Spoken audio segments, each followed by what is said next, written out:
అనుకుంటున్నాం అని అడిగాడంట తాత. అప్పుడు ఈయన అన్నాడంట, యాక్చువల్లీ నేను డిసైడ్ చేసుకోలేదు ఏ ఊరికి వెళ్ళాలని, నాకు పెద్ద గురేం లేదు అంటే. అప్పుడు ఆ తాత అన్నాడంట, అంటే నువ్వు ఏ దారికి వెళ్ళినా పర్వాలేదు, నీ ఇష్టం వచ్చిన దారికి వెళ్ళిపో అన్నాడంట. గురుంటే దారి అవసరం, గురి లేనాడు దారి ఎందుకు, ఎడిపోతే ఏమవుతుంది? పౌలు ఒక గురి పెట్టుకొని ప్రయాణం చేస్తూ ఉంటున్నాడు. ఈనాడు ఇక్కడ కూర్చొని ఉంటున్న చాలా మంది విశ్వాసులు కూర్చొని, దైవ సేవకులు కూర్చొని ఉన్నారు. కాబట్టి ఈ దినాన మనకు ఒక గురి అంటూ ఉండాలి. ఏంటి ఆ గురి? దైవజనుల చరిత్రలు చదివితే ప్రతి వ్యక్తికి ఒక గురి ఉంటూ వచ్చింది. రిఫర్మేషన్కి, లేకపోతే ఒక నవీన, ఒక నూతనమైన విప్లవానికి కారకుడుగా దేవుడు వాడుతూ వచ్చిన ఒక దైవజనుడు మార్టిన్ లూథర్. ఆయనని what is the goal of your life, what is the goal of your faith, నీ విశ్వాసానికి గురేంటి, నీ జీవితానికి గురేంటి అని అంటే ఆయన లాటిన్ భాషలో కారన్ డేయో అని అంటా వచ్చాడు. అంటే కారన్ డేయో అంటే నేను దేవుని ముఖం ఎదుట బ్రతకాలి, ఇది నా జీవితానికి గురి. I want to live before the presence of God, before the face of God, under the authority of God and for the glory of God. నేను దేవుని ముఖం ఎదుట, దేవుని సన్నిధిలో, దేవుని అధికారం కింద, దేవుని మహిమ కోసం బ్రతకాలనుకుంటా. ఇదే నా జీవితానికి గురి అని అనుకుంటా వచ్చాడు. ఆయన చరిత్ర ఏం చేశాడు మనకు బాగా తెలుసు. ఎన్నిసార్లు మన జీవితాల్లో గురి లేకుండా పరుగులు తీస్తా ఉంచిన.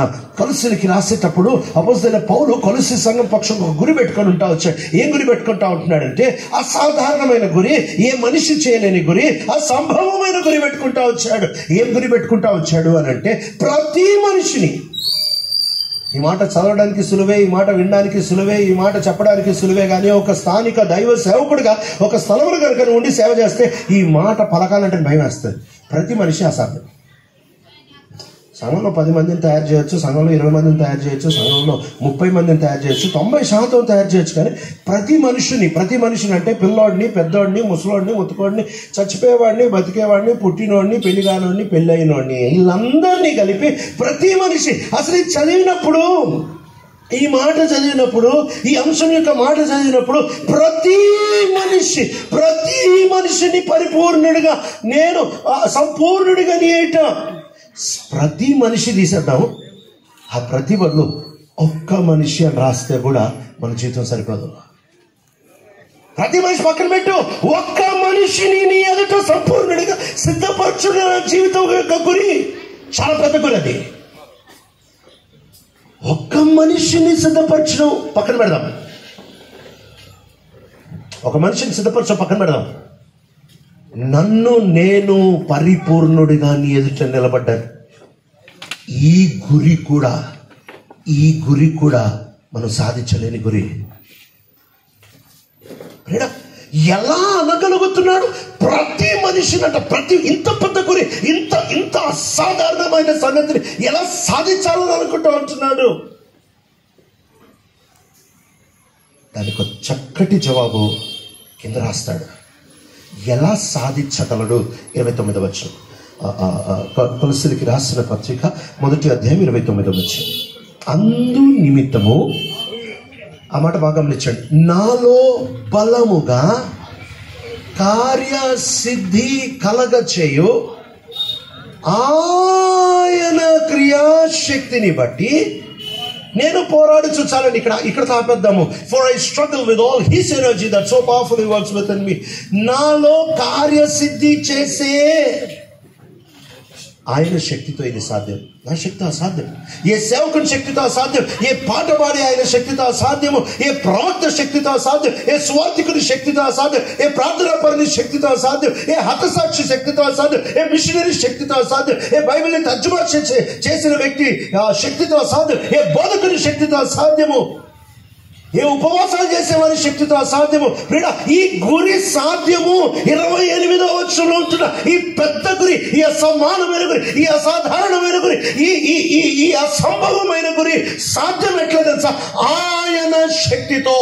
Only God is big enough to be able to achieve this. దేవుడు ఒక్కడే దీన్ని సాధించేంత పెద్దోడు, దీన్ని సాధించేంత పెద్ద సేవకుడు లేడు, దీన్ని సాధించగలిగిన అపోస్తలుడు లేడు, దీన్ని సాధించగలిగిన నాయకుడు లేడు, దీన్ని సాధించగలిగిన ప్రార్థనాపరుడు లేడు. దేవుని శక్తితో మాత్రమే ఇది సాధ్యం.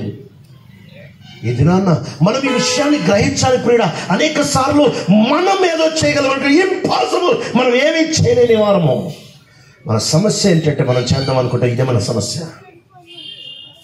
మన ప్రాబ్లం ఏంటంటే నేనేదో చేయాలి, నేనేదో చేయగలను. కాదు ప్రియుడ, నువ్వేమీ చేయలేవు. అనేక సార్లు సువార్త అనే ఈ పదాన్ని చాలా తప్పుగా గ్రహిస్తూ వచ్చాను. కాబట్టి బాగా బైబిల్ తెలిసిన పండితులే మీరు అయితే తూకిగా సువార్త అంటే ఏంటో మీ ముందు పెట్టడానికి ప్రయత్నం చేస్తా. సువార్త అని అంటే సామాన్యంగా చెప్పాలంటే అది ఒక మంచి వార్త అంతే. కొంతమంది చెప్తా ఉంటారు సువార్తని మనం చెప్పనవసరం, మనం చూపించవచ్చు. వార్తలు ఎలా చూపిస్తామండి? వార్తలు ఎలా చూపిస్తాం? వార్తలు చెప్పాలి, వార్తలు ఎవరు చూపించలేరు. ఇప్పుడు ఒకవేళ నిన్నటి దినాన్న ఫుట్బాల్ మ్యాచ్ ఒకటి అయింది అనుకో, ఇప్పుడు 7 గంటలకి మీకు వార్తలు చూపిస్తాం అని చెప్పి ఆ న్యూస్ రీడర్ ఫుట్బాల్ ఆడతాడా? వార్తలు ఎలా చూపిస్తారు? నిన్న అయిపోయింది వార్తలు చెబుతారు. ఇది ఒక మంచి వార్త. ఏంటో మంచి వార్త అని అంటే, మనం మన తల్లిదండ్రుల్లో ఉన్నాం, వాళ్ళు వాళ్ళ తల్లిదండ్రుల్లో ఉన్నారు. అలా మనమందరము దేవుడు ఆరంభంలో తయారు చేసిన మనిషి పేరు ఆదాము అవ్వ వారిలో ఉన్నాం. మీకు అర్థం అవడానికి, ఒకవేళ నా అమ్మమ్మ వాళ్ళ అమ్మ పెళ్ళి కాకముందు చచ్చిపోయింది అనుకో, నేనుంటానా? ఉండను. అంటే నేను మా అమ్మమ్మ వాళ్ళ అమ్మలో ఉన్నాను అంటే తప్పు కాదేమో, ఆమెలో ఉన్నాను. అట్లా మనం అందరం ఈ ప్రపంచంలో ఈనాడు ఉంటున్న 9 బిలియన్ మంది అందరూ ఆదాములో ఉన్నారు. అందరూ ఆదాములో ఉన్నారు. ఆదాములో ఉన్నప్పుడు దేవుడు ఆదాముకి ఒక ఆజ్ఞ చెప్పాడు. ఆదాము, మంచి చెడ్డను తెలివినిచ్చు వృక్షఫలం తినద్దు, తింటే చచ్చిపోతావు. ఆదాము తిన్నాడు. ఏ రోజు ఆదాము తిన్నాడో, నేను చెప్పే కదా, మా అమ్మమ్మ వాళ్ళ అమ్మ పెళ్ళి కాకుండా చచ్చిపోయింది అనుకో, ఆమెలో మా అమ్మమ్మ వాళ్ళ అమ్మమ్మ కూడా చచ్చిపోయింది, ఆమెలో మా అమ్మమ్మ కూడా చచ్చిపోయింది, ఆమెలో మా అమ్మ కూడా చచ్చిపోయింది, ఆమెలో నేను కూడా చచ్చిపోయా, నా తర్వాత తరాలన్నీ చచ్చిపోయాయి. అట్లానే ఆ మొదటి వ్యక్తి పాపం చేసినప్పుడు నువ్వు, నేను, మానవాళ్ళంతా ఆయన నుంచి వచ్చింది కాబట్టి అందరూ ఆయనలో ఉండి ఆ పాపం చేశారు. ఇప్పుడు అసలు వార్త, సువార్త ఎవరికి అందుతుంది అని అంటే, దుర్వార్త ఏంటో తెలిసినోడికే సువార్త అర్థమవుతుంది. దుర్వార్త ఏంటో తెలుసా? చాలాసార్లు ఈ మాట మనకి క్రిస్మస్ సీజన్లో బాగా వినిపిస్తూ ఉంటాయి తెలుసా? దేవుడు పాపుల్ని ప్రేమిస్తాడు. బైబిల్ ఎక్కడుందో? దేవుడు పాపుల్ని ప్రేమిస్తాడు, పచ్చి అబద్ధం. ఆయనకి పాపులంటే చెడ్డ చిరాకు. ఆయనకు పాపులంటే అస్సలు పడదు, చిరదొరబడుతుంది, విరక్తి వస్తుంది ఆయనకు పాపులంటే. ఆయనకి పాపి కానీ, పాపి చేసే పనులు కానీ, పాపము కానీ, పాపి నుంచి వచ్చే ఉత్పత్తి కానీ, ఇవన్నీ దేవుడికి చెడ్డ, అసహ్యం. అందుకనే మానవుణ్ణి ఏదేను తోటలో పెట్టకుండా మానవుణ్ణి బయటికి తరిమేస్తా వచ్చాడు. ఎందుకు తెలుసా? ఆయన ఒక పాపిని ప్రేమించినాడు. బహుశా ఈ డైలాగ్ కూడా చాలా ఫేమస్ ఏమో. ఏంటంటే, దేవుడు పాపిని ప్రేమిస్తాడు, పాపాన్ని ద్వేషిస్తాడు. నరకంలో వేసేది పాపాన్న పాపినా? పాపినేస్తాడు. ఆయన ద్వేషించేది పాపాన్ని అయితే పాపాన్ని వేయాలి కదా, పాపిని ఎందుకు వేస్తున్నాడు? పాపంటే చిరాకు. పరిశుద్ధుడైన దేవుడు ఒక పాపిని ప్రేమిస్తే ఆయన పాపి అయి ఉండాలి. ఒక పాపిని ప్రేమించగలను. ఆయనకి చెడ్డ చిరాకు పాపం అంటే. దేవుడు పాపులను ప్రేమించాడు. ఇది చెడ్డ వార్త, గుర్తుపెట్టుకో. నా మాట కాదు, బైబిల్ మాట. చదువు మాట. కీర్తనలకు వద్దాం. కీర్తన 11 5వ వచనం. కీర్తన 11 ఇస్తారా? కీర్తన 11 5వ వచనం చదువుతారా? యెహోవా నీతిమంతులను పరిశీలించి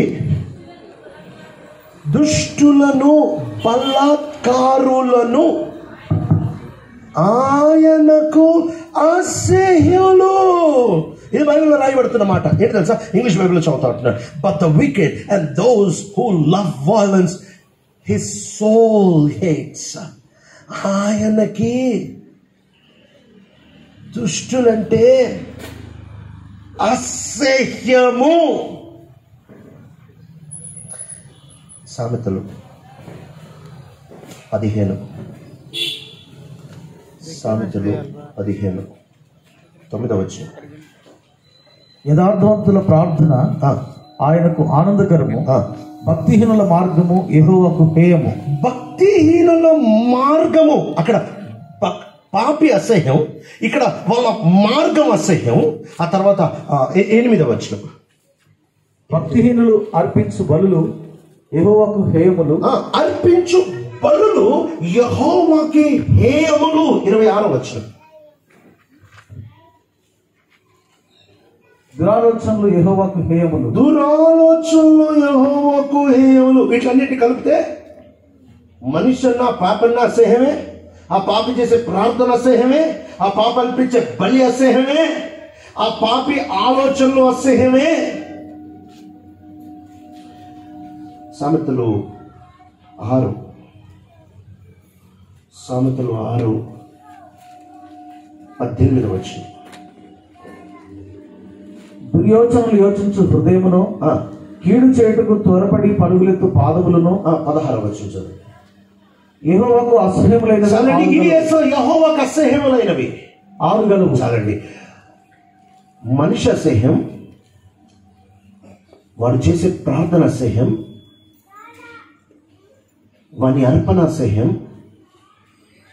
వాని ఆలోచన అసహ్యం, వాని మార్గం అసహ్యం. దేవుడు పాపులను ప్రేమిస్తే సువార్తకి ఏమవసరం? దేవుడు పాపులను ప్రేమిస్తే యేసు ప్రభు భూమి మీదకి ఎందుకు రావాలి? దేవుడు పాపులను ప్రేమించగలిగితే యేసు క్రీస్తు ప్రభు వారు అంత బలియాగం చెల్లించడానికి అవసరమే ఉంది. దేవుడు పాపుల్ని అసహిస్తా. ఈ వార్త ముందు గ్రహించు. నువ్వు ఎవరివన్నా కావచ్చు, నువ్వు ఎలాంటి వారివన్నా కావచ్చు, దేవుడికి నువ్వంటే చెడ్డ చిరాకు, దేవుడికి నువ్వంటే చెడ్డ అసహ్యం. ఎందుకు తెలుసా? నువ్వు పాపం చేసినందుకు కాదు, నువ్వు పాపివు కాబట్టి. ఇక్కడ మనం చాలాసార్లు ఏమనుకుంటామంటే, చిన్న పసిపిల్లలు చాలా మంచి వాళ్ళు అనుకుంటారు. బైబిల్ అలా చెప్పట్లే. బైబిల్ ఏం చెప్తుంది తెలుసా? నా తల్లి గర్భం ధరించినప్పుడే నేను పాపిని. గర్భంలో ఉండంగానే నా తల్లి నన్ను పాపంలోనే గర్భం ధరించారు. అంటే పుట్టిన పసి పిల్లోడు పాపి. ఏంటండి మరి దారుణం? మీరు పుట్టిన పసిపిల్లోడు పాపి చెప్తా. పిల్లోడు పుడతాడు, చిన్న పిల్లోడు, పసిపిల్లోడు. వాడు పుట్టంగానే గట్టి ఏడుస్తాడు. ఎందుకు ఏడుస్తాడు అనుకుంటున్నావు? వాడు ఏమంటాడు తెలుసా? నాకు నచ్చింది తెచ్చి ఇవ్వండి. నీకేం నచ్చుతుంది అంటే అది మీరే ఆలోచించి ఇవ్వండి. నేను చెప్పను, నేను ఏడుస్తా అంతే. మీ కర్మది, మీరు ఆలోచించి తెచ్చి నాకు ఇవ్వండి. నాకేం కావాలో మీరే కనుక్కోండి. ఇంటికి వచ్చిన తర్వాత ఆ చిన్న పిల్లవాడు ఇంటికి వచ్చిన తర్వాత ఏడుస్తా ఉంటే ఇంట్లో తాత, అమ్మమ్మ, అమ్మ, ఇంట్లో ఉంటున్న పిన్నిలు అందరూ వాడినే చూస్తారు. కొంచెం కాన్సన్ట్రేషన్, ఫోకస్ ఎవరికైనా చేయండి ఏంటంటే, ఇంట్లో నేను రాజును, అందరూ నన్నే పట్టించుకోవాలి. అర్ధరాత్రి వీడికి ఏం కావాలో తెచ్చి ఇవ్వాలంటే వీడు పాపి కాదా? అనుకున్నది సాధిస్తున్నాడండి. ఇంతే ఉంటాడు, అరచే అందుని అనుకున్నది సాధిస్తున్నాడు. ఇంట్లోకి వచ్చాడు, ఇల్లంతా శాసిస్తా, నోరు మూసుకొని నా మాట, నా శాసనమే జరుగుతుంది ఇంట్లో అని ప్రతి పిల్లోడు అనువును ఉంటుంది. పాపి కాదా? నువ్వు తేయడం ఆలస్యమైందంటే బిగ్గబట్టుకొని ఒళ్ళంతా ఎర్రగా చేసుకొని మొత్తం కళ్ళలంతా తిప్పి అసలు ఎలాగుంటాడంటే, ఒక టీచర్ చెప్తా వచ్చాడు, don't think babies are angels, they are vipers and diapers అంట. వాళ్ళ దేవదూతలను అనుకోద్దంట, వాళ్ళు డైపర్లు వేసుకున్న పావులంట. దేవుడు వాళ్ళని అంత చిన్నగా ఎందుకు చేస్తాడు తెలుసా? వాళ్ళ ఒకవేళ పుట్టడం పెద్దగా పుట్టారనుకో అమ్మ నాన్న చంపేస్తారు. అందుకని దేవుడు వాళ్ళని చిన్న పిల్లలు చేస్తాడు. వాళ్ళ దేవుడు ఎందుకంటే అందంగా పుట్టిస్తాడు తెలుసా? వాళ్ళు ఒకవేళ వికారంగా పుట్టితే అమ్మ నాన్న వాడిని చంపేస్తారు. అందుకే వాళ్ళు అందంగా పుడతారు. మనిషి పాపి, పుట్టుకతో పాపి, బాగు చేయలేని పాపి, అధ్వానమైన పాపి. ఎంత పాపి అనంటే, ఎంత అధ్వానమైన పాపి అనంటే, ఈ మనిషి పూర్తిగా ఆత్మీయంగా చచ్చిపోయిన వాడై ఉన్నాడు. దేవునికి దూరంగా ఉన్నాడు. ఈ కెనాట్ రెస్పాండ్ టు గాడ్. ఒక చచ్చిన వాడు బయటికి బతికిన వాడు కనిపిస్తూ ఉంటున్నాడు. ఇప్పుడు ఒకవేళ ఉదాహరణకి ఒక ఫ్యాన్ ఉంది అనుకున్నా, ఆ ఫ్యాన్ ని నువ్వు స్విచ్ ఆఫ్ చేసావనుకో, నువ్వు స్విచ్ ఆఫ్ చేసిన తర్వాత ఆ ఫ్యాన్ కొంచెం తిరుగుతూనే ఉంటుంది. చూసేవాడికి ఏమనిపిస్తుంది అంటే ఈ ఫ్యాన్ తిరుగుతుంది తిరుగుతుంది తిరుగుతుంది తిరుగుతుంది అని అనిపిస్తుంది. కానీ ఫ్యాన్ అంటే ఏమంటుంది తెలుసా? నేను ఆగుతున్నా ఆగుతున్నా ఆగుతున్నా ఆగుతున్నా ఆగుతున్నా ఆగుతున్నా. ప్రతి మానవ జన్మ బతకట్లే, చస్తుంది పుట్టినాళ్ళ నుంచి. అందుకని ఇంగ్లీష్లో చాలా బాగుంటుంది. నీ ఏజ్ ఎంత అంటే 39 రన్నింగ్, సిట్టింగ్, స్టాండింగ్, వాకింగ్ అదంటే రన్నింగ్, పరిగెడుతుంది వయసు. ఎక్కడ పరిగెడుతుంది? సమాధికి. పుట్టినాళ్ళ నుంచి పరుగులు తీస్తున్నాం, చావు వైపు పరుగులు తీస్తున్నాం. ఇది మన స్థితి. దేవుడికి చాలా అసహ్యం మనం అంటే, మనం దేవుడికి దూరంగా పారిపోతా వచ్చున్నాము. బైబిల్ మనకు ఒక పేరు పెట్టేస్తా వచ్చింది. ఎఫెసీ 2:1 మీరు మీ అతిక్రమంలో, మీ పాపంలో చచ్చిన వారై ఉండగా, చచ్చిపోయిన వారము. స్వార్థలు చాలాసార్లు మనం ఒక ఉదాహరణ వింటా ఉంటాం. ఏ ఉదాహరణ వింటాం తెలుసా? ఒక ఊబి ఉండింది, ఆ ఊబిలో ఒకడు మునిగిపోతా వచ్చున్నాడు, దానిలో ఒకడు నిలబడ్డాడు, వాడు కర్ర తాడు ఏదో వేస్తే ఈ వ్యక్తి దాన్ని పట్టుకున్నాడు, బయటకు వచ్చాడు. అయితే ఈ ఉదాహరణ బైబిల్ ప్రకారం తప్పు. ఎందుకు తెలుసా? లోపల ఉంది ఒక మనిషి, దాని లోపల ఉంది ఒక శవం. ఊబిలో ఉంది ఒక శవము. ఊబిలో ఉంటున్న శవము నువ్వు తాడేస్తే పట్టుకోదు, శవాలు పట్టుకోవు, శవాలు ప్రతిస్పందించవు. ఒకవేళ ఒక వ్యక్తి కనుక బావిలో పడితే ఆ వ్యక్తిని రక్షించడానికి నువ్వు తాడేయచ్చు, కర్రయచ్చు, ఏదో ఒక నిచ్చినేయచ్చు. కనుక శవం పడిందనుకో, ఒకవేళ చచ్చిపోయిన వాడు పడ్డాడనుకో, శవము లోపల పడితే నువ్వు తాడే నిచ్చనే రాడు. ఎందుకంటే శవం పట్టుకోదు కాబట్టి. ఆ శవం బయటకు రావాలంటే ఒకే ఒక విధానం ఏంటి తెలుసా? బయట ఉంటున్నాడు, శవం దగ్గరికి వెళ్ళాలి. శవం ఏమి చెప్పినా దాన్ని బలవంతంగా పట్టుకోవాలి, దాన్ని ఎత్తుకోవాలి, దాన్ని బలవంతం దాని మీద వేసుకోవాలి. ఆ శవం ఏమాత్రం సహకరించదు. ఆయన తన శక్తిని బట్టి దాన్ని తీసుకొని బయటకు రావాలి. ఇది మన స్థితి. దేవుడికి మనం అంటే చెడ్డ అసహ్యం. దేవుడికి మనం అంటే చెడ్డ చిరాకు. మనమన్నా, మన క్రియలన్నా, మన ప్రార్థనలన్నా, మన భక్తి అన్నా, మన ఆలోచనలన్నా, మన అర్పణలన్నా దేవునికి అసహ్యం. నువ్వు ఎవరు అన్నా కావచ్చు, అది దేవునికి అసహ్యం అని బైబిల్ చెప్తుంది.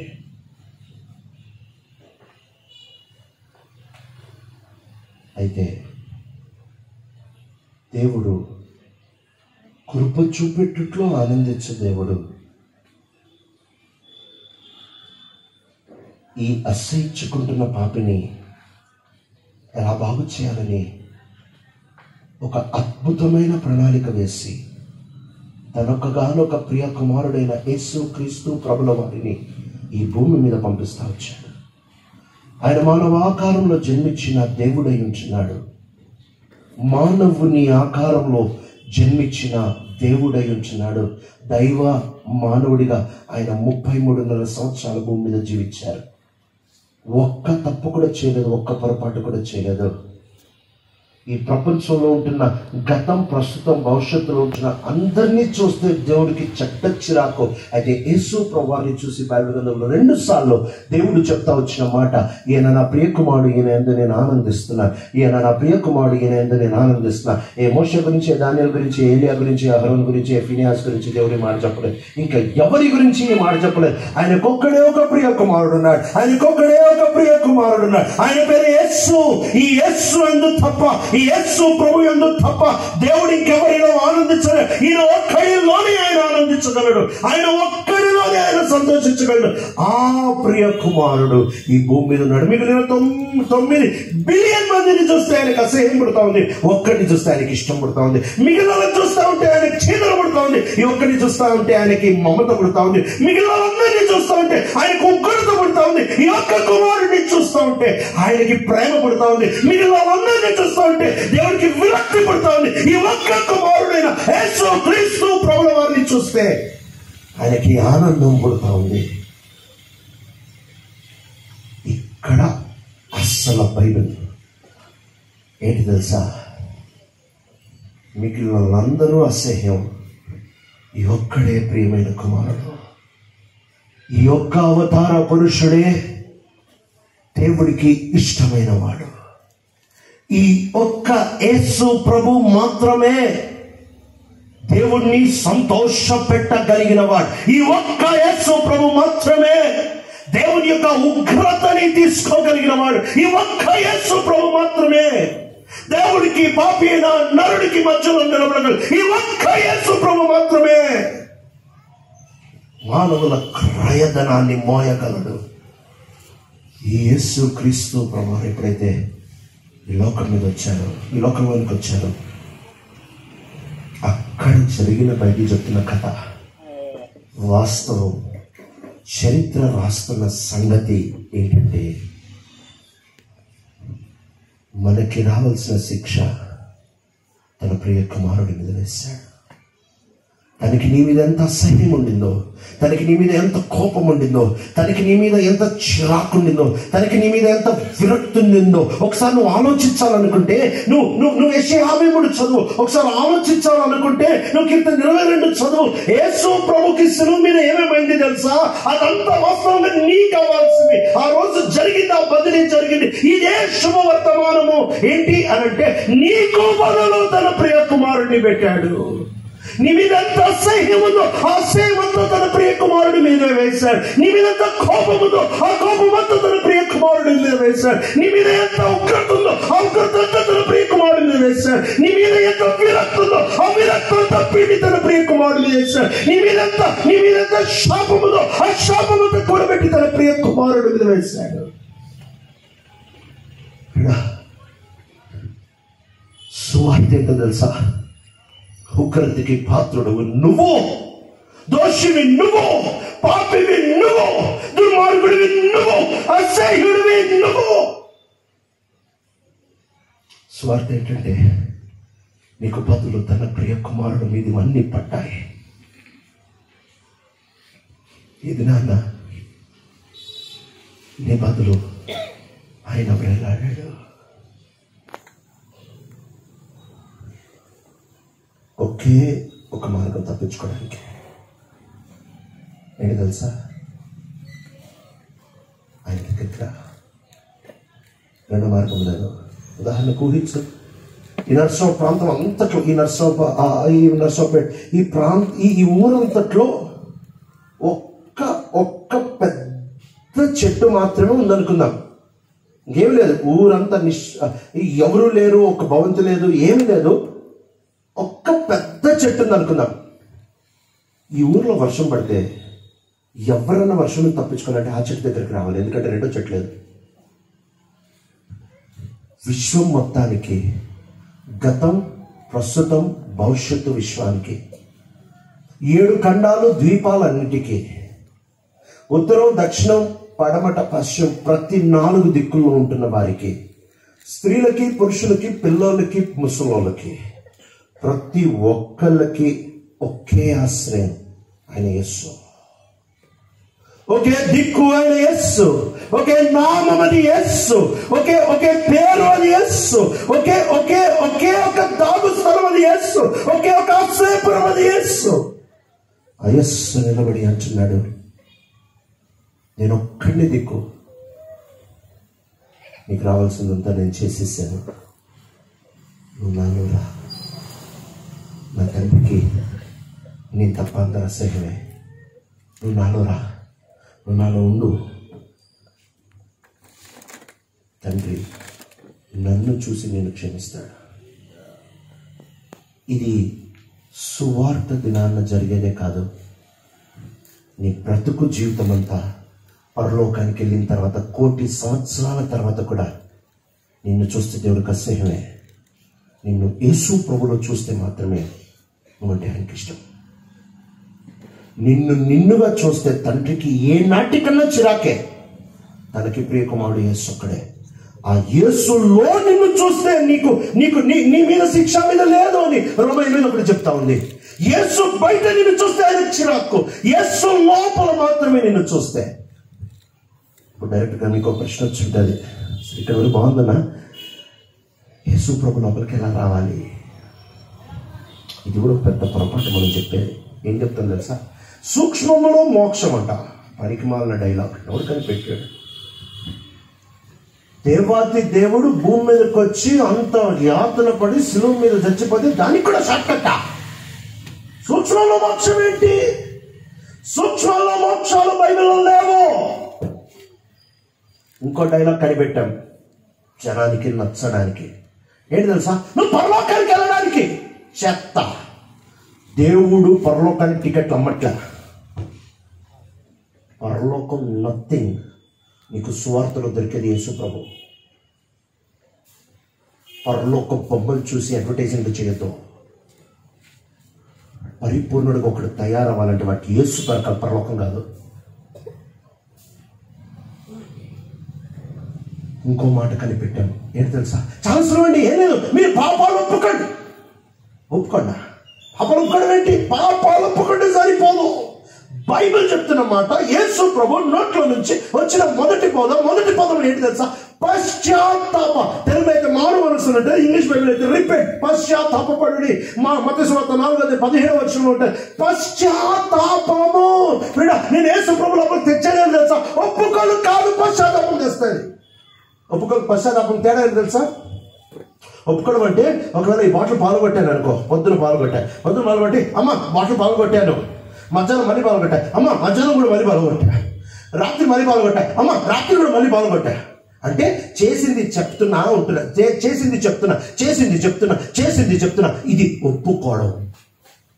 ఇలా చెప్పుకుంటా పోతే మరుసటి రోజు పొద్దున మళ్ళీ పాల్గొడతాం, మళ్ళీ చెప్తా, మధ్యాహ్నం మళ్ళీ పాల్గొడతాం, మళ్ళీ చెప్తా, రాత్రి మళ్ళీ పాల్గొడతాం, మళ్ళీ చెప్తా. ఒప్పుకునేవాడు మళ్ళీ చేస్తాడు, మళ్ళీ ఒప్పుకుంటాడు. ఎందుకు తెలుసా? నొప్పి పుట్టట్లే, లోపలికి ఏం గాయం కావట్లే, ఇడికేం పోయింది, మళ్ళీ చేస్తాడు, మళ్ళీ ఒప్పుకుంటాడు. దేవుడు ఒప్పుకోమని చెప్పట్లేదు, దేవుడు పశ్చాత్తాపడమని చెప్తున్నాడు. పశ్చాత్తాపం అంటే ఏంటో తెలుసా? నేనెంత అస్యమైనోడిని, నేనెంత అధ్వానమైనోడిని, నేనెంత దౌర్భాగ్యుడిని, ఎంత ఘోరమైన వాడిని, నేను ఇంత ఘోరమైన పాపిన అని నిన్ను నువ్వు చూసుకొని నిన్ను నువ్వు ఆశ్రయించుకోవాలి.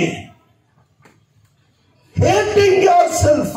నిన్ను నువ్వు విపరీతంగా ఆశ్రయించుకోవడము. ఇదే రోమీయులకు రాసిన పత్రిక 7:2 చెప్తా ఉంటాడు. అయ్యో నేను ఎంత దౌర్భాగ్యుడమైన మనిషిని, ఇది మరణమునకు లోనగు శరీరం నుండి నన్ను ఎవరు విడిపించగలరు అంటే దాని అర్థం ఏంటంటే నేనెంత ఘోరమైన వాడినో దానికి అర్థమైంది. పశ్చాత్తాపము. ఒక అవిశ్వాసికి అవసరమైంది పశ్చాత్తాపమే, ఒక విశ్వాసకి అవసరమైంది పశ్చాత్తాపమే, ఒక సేవకుడికి అవసరమైంది పశ్చాత్తాపమే, ఒక పరిపక్వత చెందుతున్న ఒక దైవజనుడికి అవసరమైనది కూడా పశ్చాత్తాపమే. రెండో మార్గం లేదు. పశ్చాత్తాపం చాలా అవసరం. ఈ దినాల్లో మన కుటుంబ జీవితాలు తగ్గిపోయింది పశ్చాత్తాపం, మన వ్యక్తిగత జీవితాలు తగ్గిపోయింది పశ్చాత్తాపము, మన ప్రతి అడుగులో తగ్గిపోయింది పశ్చాత్తాపం. మనం ఏమనుకుంటాం తెలుసా? నేను ఒక ప్రార్థన పండి షటప్. ఒక అసహ్యమైన వ్యక్తివి.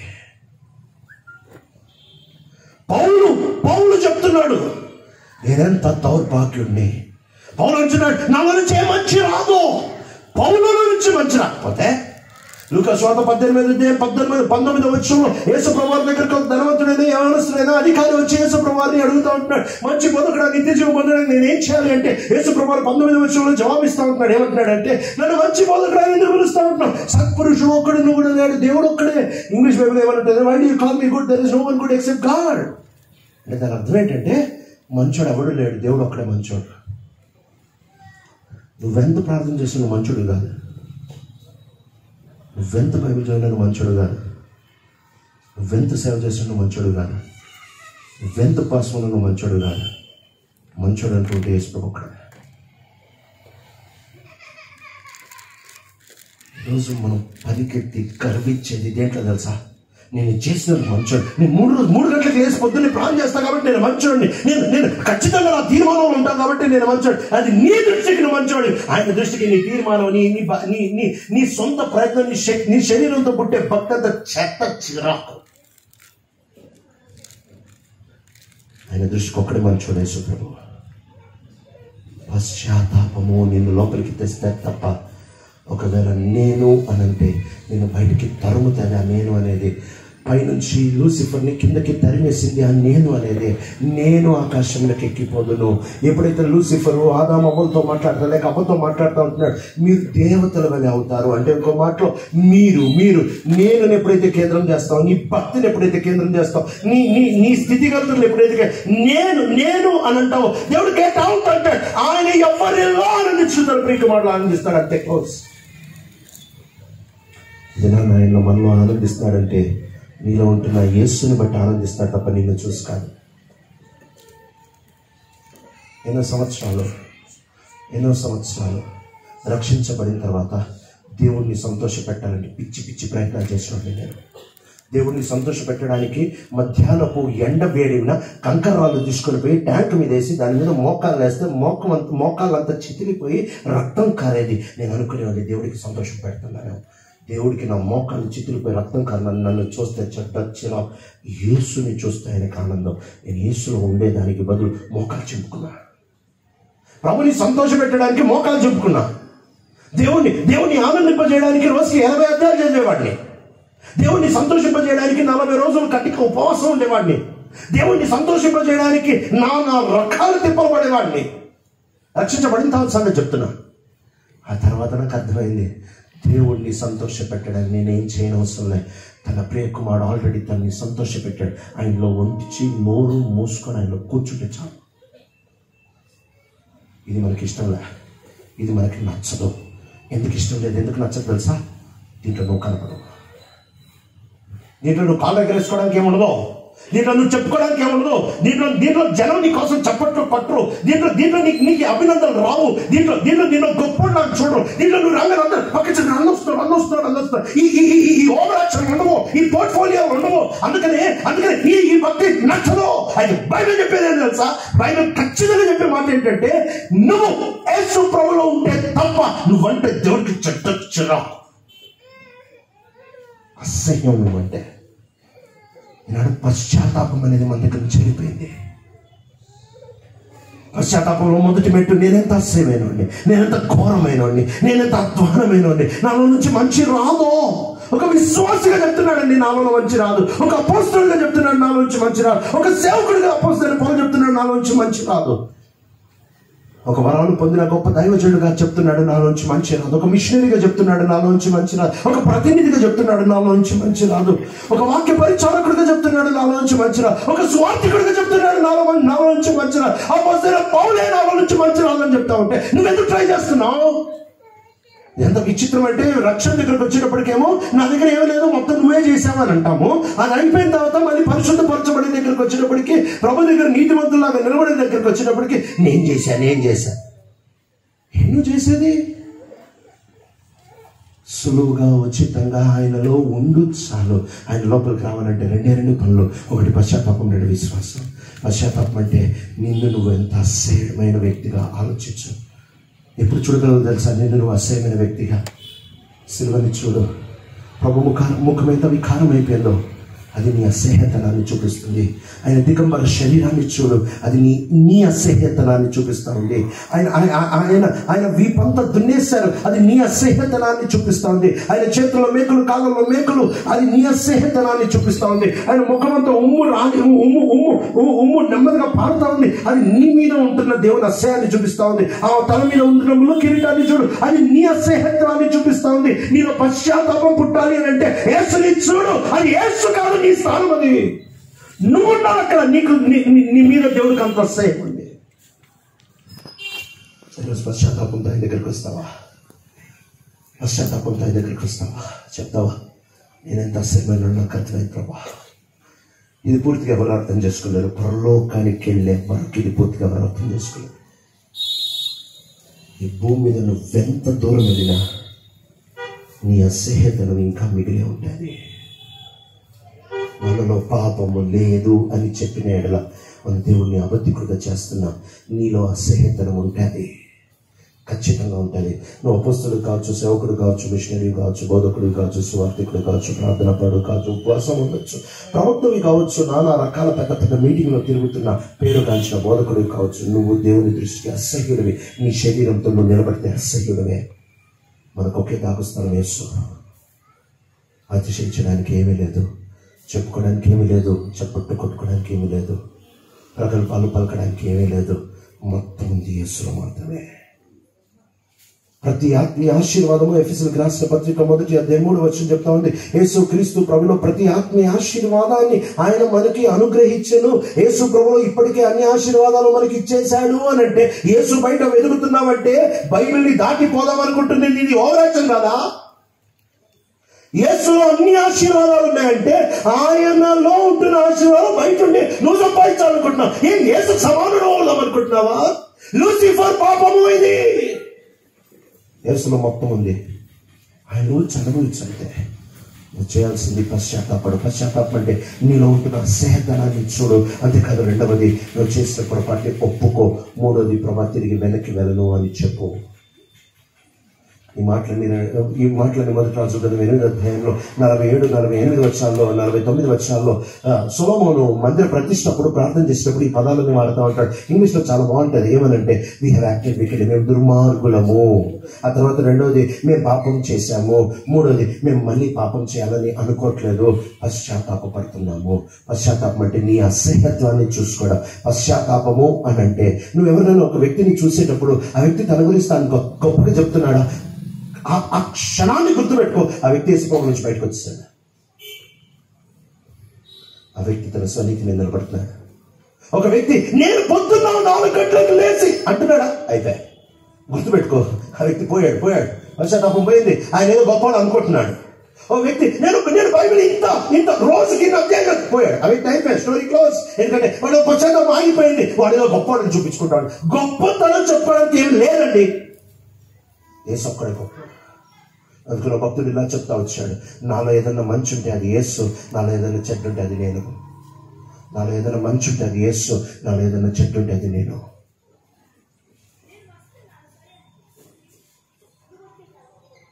పశ్చాత్తాపము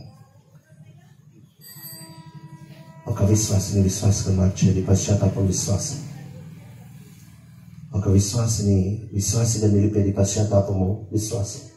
ఒక సేవకుడిని సేవకుడిగా కాపాడేది పశ్చాత్తాపం విశ్వాసం. ఒక విశ్వాసిని పరిపక్వతలోనికి తెచ్చేది పశ్చాత్తాపం విశ్వాసం. ఒక పాపిని పరిశుద్ధపరచబడిన తర్వాత పరలోకానికి ఎక్కించేది పశ్చాత్తాపం విశ్వాసం. ఈ 4 మెట్లు గుర్తుపెట్టుకో. నేను అసహ్యుడిని, నా శక్తితో నేను దేవుడిని సంతోషపెట్టలేను, నా వల్ల కాదు, నేను పొరపాటు చేశాను, ఇక మీద చేయను.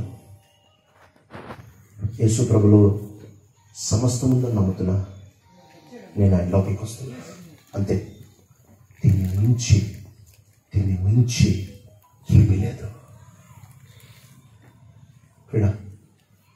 క్రైస్తవ ప్రపంచం ఈనాడు ఒక పరుగులో ఉంది. ఉదాహరణ మాట చదువుకుందాం. రోమిలికి రాసిన పత్రిక 9వ అధ్యాయం. రోమిలికి రాసిన పత్రిక 9వ అధ్యాయము 30-31 వచనాలు. అట్లయితే మనమేమందుము? నీతిని వెంటాడని అన్యజనులు నీతిని అనగా విశ్వాసమూలమైన నీతిని పొందిరి. అయితే ఇశ్రాయేలు నీతి కారణమైన నియమమును వెంటాడినను ఆ నియమమును అందుకొనలేదు. బాగా గమనించండి మాట. అన్యుడైన పాపి ఇశ్రాయేలు పాపి, 2 పాపలు ఉన్నారంట. 2 పాపలే. ఒకడు అన్యుడైన పాప అంట, ఒకడు ఇశ్రాయేలు పాప అంట. అన్యుడైన పాప ఏం చేస్తున్నాడు తెలుసా? ఏం ట్రై చేయట్లేదు. అన్యుడైన పాపి నేను భక్తిగా ఉండాలి, నేను బాగుండాలి, నేను అది చేయాలి, నేను ఇది చేయాలి, ఏమి ట్రై చేయట్లేదు. అన్యుడైన పాప ఏం చేస్తున్నాడంటే వచ్చి విశ్వాసం బట్టి నీతివంతుడు అయిపోయాడంట. ఏం ట్రై చేయకుండా వెంటాడని నీతిని వెంటాడని ఒకడు నీతిని పొందుకున్నాడంట విశ్వాసంలో బట్టి. కానీ ఇశ్రాయేలు పాప ఏం చేస్తున్నాడు తెలుసా? అది చేద్దాం, ఇది చేద్దాం, ఇది చేద్దాం, అది చేద్దాం, పరుగులు తీస్తున్నాడంట. తన ప్రార్థన బట్టి తాను నీతిమంతుడు అవుదామా, తన బైబిల్ బట్టి తాను నీతిమంతుడు అవుదామా, తన ధర్మ కార్యాలను బట్టి, తన నీతి కార్యాలను బట్టి, తన పరిచర్యను బట్టి, తన పొడుగు ప్రార్థనలు బట్టి, తన కానుకలను బట్టి, తన దశంభాగాలు బట్టి నీతిమంతుడు అవుదాం అనుకున్నాడంట.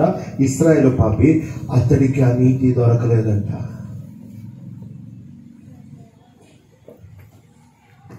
ఏనాడు కూడా నేను ఇది చేసినందుకు దేవుడు నాకు ఇది చేశాడు అనే హక్కు మనకు లేదు. మనకేం దొరికింది? ఆయన కృపను బట్టి దొరికిందంటే. నేను ఇది చేసినందుకు ఏం చేశావు నువ్వు? నీ దృష్టికి గొప్పేమో, నీ సంఘం దృష్టికి గొప్పేమో, నీ ఊరి దృష్టికి గొప్పేమో, దేవుని దృష్టికి కాదు. దేవుని దృష్టికి యేసు ప్రభు తప్ప వేరే గొప్పది లేదు. యేసు ప్రభు ఒక్కడు గొప్పడు. ఈనాడు క్రీడ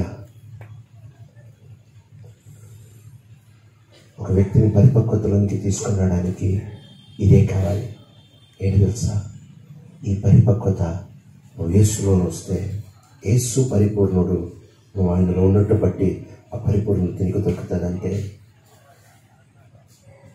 నీ సొంత శక్తితో ఉద్భవించేది కాదు, నీ సొంత శక్తితో ఉత్పత్తి అయ్యేది కాదు, నీ సొంత శక్తితో ఉనికిలోనికి తీసుకొని రాగలిగింది కాదు. కేవలము పశ్చాత్తాపంతో ఆయన లోపలికి వస్తావా? అందుకనే పౌలు అంటున్నాడు, భక్తి జీవితం, సేవా జీవితం, పరిచర్య, ప్రయాస నాది కాదు. బిజినెస్కి నువ్వు ప్రయాసపడవచ్చు, ఉద్యోగంలో నువ్వు ప్రయాసపడవచ్చు, చదువులో నువ్వు ప్రయాసపడవచ్చు, డబ్బు సంపాదనలో నువ్వు ప్రయాసపడవచ్చు, ఇక వేరే వేరే వేరే ఆటల్లో నువ్వు ప్రయాసపడవచ్చు. దేవుడి దగ్గరికి వస్తే నువ్వు దేంతో ప్రయాసపడాలి చెప్తా. పరిస్థితులు రాష్ట్రపతి 1:29 చదువుతావచ్చు తెలుసా? నాలో బలముగా కార్యమును సాధించే తన శక్తి. ఇక్కడ భక్తి జీవితం అంటే నీ శక్తితో బతికేది కదా, ఆయన శక్తితో బతికేది. అపొస్తలుల కార్యం 1వ అధ్యాయంలో ప్రభు చెప్తా ఉంటున్నాడు, మీరు వెళ్ళి యెరూషలేములో ఆగండి, మీరు శక్తి నొందుదురు. మీరు వెళ్ళి చేయాల్సింది ఏంటంటే ముందు నేను ఇచ్చే శక్తి పొందుకోండి. పేతురు రాసిన మొదటి పత్రిక 4వ అధ్యాయం 11వ వచనంలో, ఎవడైనా ఉపచారం చేసిన యెడల దేవుడు అనుగ్రహించే శక్తినితో చేయాలంట. అంటే నువ్వు చేయవలసింది ఏంటంటే ఆయన శక్తితో చేయాలి. ఫిలిప్పీయులకు రాసిన పత్రిక 4వ అధ్యాయము 13వ వచనంలో, నన్ను బలపరచు వాని యందు నేను సమస్తం చేయగలను ఆయన శక్తితో. ఈనాడు ప్రియుడా, మానవుడు తన శక్తితో ఏమి చేసినా దేవుడికి నచ్చదు. దేవుడు నిన్ను నన్ను అడిగేది ఏంటంటే, యేసు ప్రభు శక్తితో బతుకుతున్నావా? నీ శక్తితో బతుకుతున్నావా? చాలాసార్లు మనం ఏమనుకుంటామంటే, ఆగిపోయిన కారు స్టార్ట్ కావాలంటే నలుగురు వచ్చి తోస్తే, గేర్లో క్లచ్ సడన్గా వదిలితే అప్పుడు స్టార్ట్ అవుద్ది బండి. రక్షణ అంటే ఆగిపోయిన బండి దేవుడు స్టార్ట్ చేసి వదిలేసి ఇప్పుడు ఈ బండి స్టార్ట్ అయింది నువ్వే బతుకుపో అన్నట్టు కాదు కాదు కాదు. నువ్వు ఆయనలో ఉంటేనే నీ జీవం. ఎందుకంటే యేసు ప్రభువారు అంటున్నారు, నేనే మార్గం, సత్యం, జీవం, నా ద్వారా తప్ప. అంటే ఆయనలో ఉన్నంత కాలమే జీవం. ఆయన బయటకు వెళ్ళి నువ్వేదో చేద్దాం అనుకుంటే అది చావు. ఆయనే జీవం, ఆయనే జీవం. ఆయన ఇచ్చేది. ఆయనలో ఉంటేనే నువ్వు జీవం. అంతేగాని నువ్వు ఆయన దగ్గర నుంచి ఏదో కొన్ని కాన్సెప్ట్లు నేర్చుకొని, కొన్ని సత్యాలు నేర్చుకొని, కొన్ని పద్ధతులు నేర్చుకొని, కొన్ని విధానాలు నేర్చుకొని బయటకు వెళ్ళిపోయి నువ్వేదో కష్టపడితే జీవంగా. ఆయన వ్యక్తిత్వంలో జీవం ఉంది, ఆయన పనిలో జీవం ఉంది, ఆయనలో జీవం ఉంది. కాబట్టి నువ్వు ఆయనలో ఎంతకాలం ఉంటావు అంతకాలమే జీవము.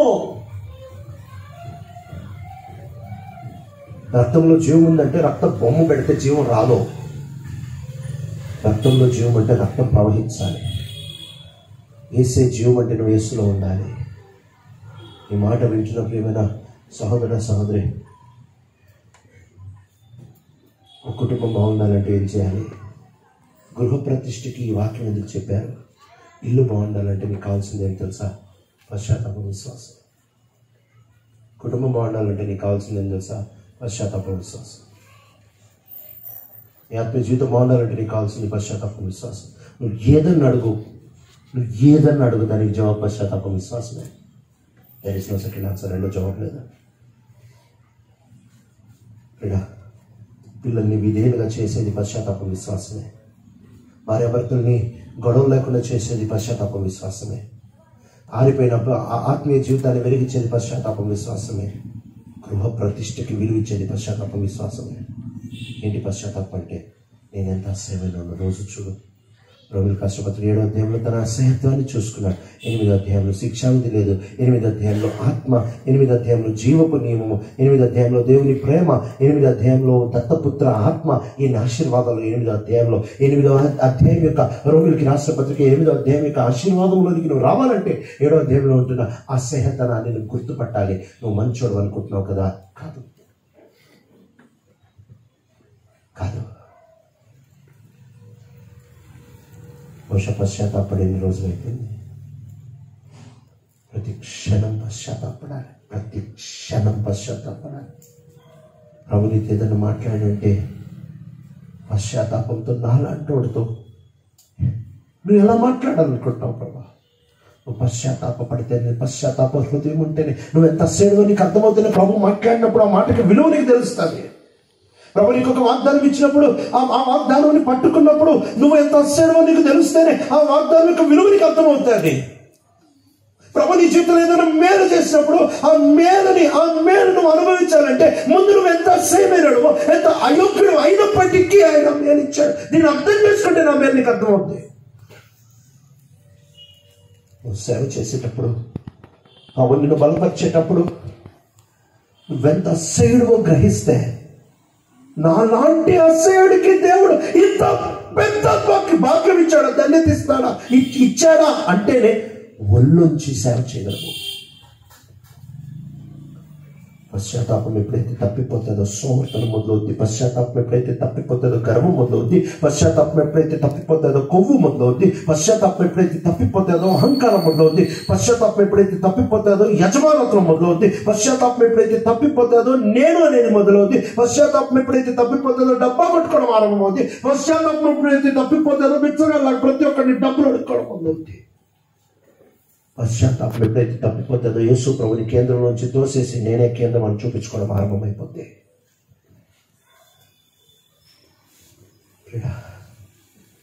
క్రైస్తవ జీవితం ఆరంభం సువార్తే, మధ్యలో సువార్తే, చివరిలో సువార్తే, నిత్యత్వానికి కూడా సువార్తే. సువార్త అంటే ఏంటి తెలుసా? తనకి ఇష్టమైన యేసు ప్రభు ఒక్కడే. నువ్వు ఆయనలో ఉంటే తప్ప నువ్వంటే దేవుడికి చెత్త చిరాకు. ఇది సువార్త అంటే. ఈనాడు నీ హృదయం పెట్టింది.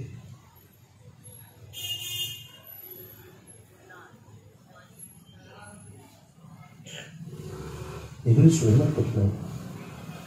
మంచోడిని అనుకుంటున్నావు కదా. నేను దేవుని పని కోసం ఎంత చేశానండి అనుకుంటున్నావు కదా. నువ్వు దేవునికి ఎంత లోపడ్డానండి అనుకుంటున్నావు కదా. నీకు కావాల్సిన భాష రోజన్న ప్రభు దగ్గరికి వస్తావా? చెప్తావు, నేనెంత అసహ్యుని ప్రభా, నేనెంత అసహ్యుని ప్రభా, ఇంత అసహ్యుడిని అయినా గర్విస్తున్నానంటే ఇంకెంత అసహ్యుని ప్రభా. నేను తప్పు చేశాను ప్రభా, గర్వించి తప్పు చేశాను, చెప్పుకొని తప్పు చేశాను, చూపించుకొని తప్పు చేశాను, అది చేసి తప్పు చేశాను, ఇది చేసి తప్పు చేశాను. నా నుంచి తప్పు ఇంకోటి పుట్టట్లేదు ప్రభా. నాకు మనసు లేదు ప్రభు అక్కడికి పోవాలని నేను నమ్ముతున్నా. నా బదులు యేసు ప్రభు, ఇదిగో నేను విశ్వసిస్తున్నా, యేసు ప్రభులో సమస్త ఆశీర్వాదాలు ఉన్నాయని, ఆత్మీయ ఆశీర్వాదాలు యేసు ప్రభులో గుప్తమై ఉన్నాయని నమ్ముతున్నాను. ఇంతే ప్రేరణ నీ జీవితానికి కావాల్సింది.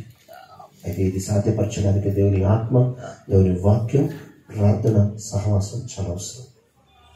ఒక మందిరం నడవాలంటే, ఒక దేవుని సహవాసం నడవాలంటే కావాల్సింది పశ్చాత్తాపం, విశ్వాసం. ఏ రోజు ఆ సమయంలో పశ్చాత్తాపం తగ్గిపోతుందో గొడవలు ఆరంభమవుతాయి. ఏ రోజు ఒక కుటుంబంలో పశ్చాత్తాపం ఆగిపోతుందో భార్యాభర్తల మధ్యలో గొడవలు ఆరంభమైపోతాయి. ఏ రోజు ఒక వ్యాపారంలో పశ్చాత్తాపం ఆగిపోతుందో గర్వం పెరిగిపోతుంది. ఎక్కడన్నా చూడు క్రీడ, నీ అసహ్యతనాన్ని చూడు, క్షేమం ఉంటావు. నీలో మంచి లేకపోయినా మంచి ఉన్నట్టు ఊహించి చూడు, నీ నాశనం నీ ముందే తిరుగుతూ ఉంటుంది. ఈరోజు యేసు ప్రభు దగ్గరికి ఒక్కసారి వస్తావా? చెప్తావా, నాలాంటి అసహ్యుడికి ఇంత మంచి ప్రభునిచ్చావా? ఇదిగో నేను పొరపాటు చేశాను, నేను తప్పు చేశాను, బుద్ధిపూర్వకంగా చేశా, కావాలని చేశా, నా నైజం బట్టి చేశాను ప్రభా. ఇంకోసారి చేయాలని మనస్సు లేదు, నాకు సహాయం చేయాలని అడుగు. యేసు ప్రభులు సమస్త ఆశీర్వాదాలు ఉన్నాయని గ్రహించు. నువ్వు యేసులో ఉండు, అంతే చాలు. ప్రతి మనుషుని పరిపూర్ణుడిగా తయారు చేసేది యేసు శక్తి, మనిషి శక్తి కాదు.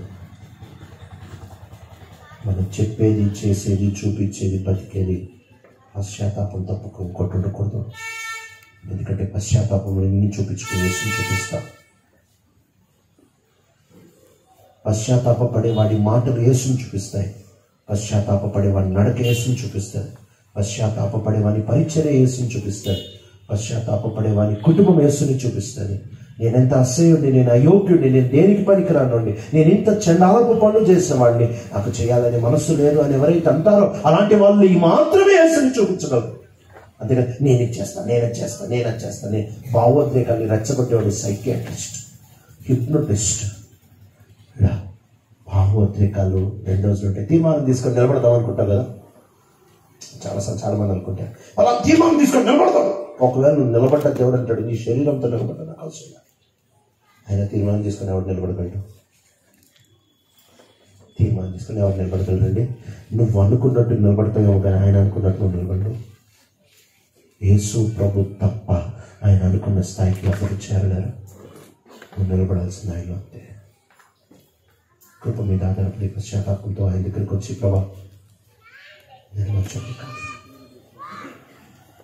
నీ ప్రికుమారుడు మనుషుడు, ఆయన నన్ను బ్రతుకుతాను చెప్తావా? నీ ఆత్మీయ జీవితం అంతా నిన్ను పరిపక్వతలోనికి నడిపించే పూచి యేసుక్రీస్తు ప్రభు. పశ్చాత్తాపడు, విశ్వసించు. దేవుడి వాక్యాన్ని పిలిచాక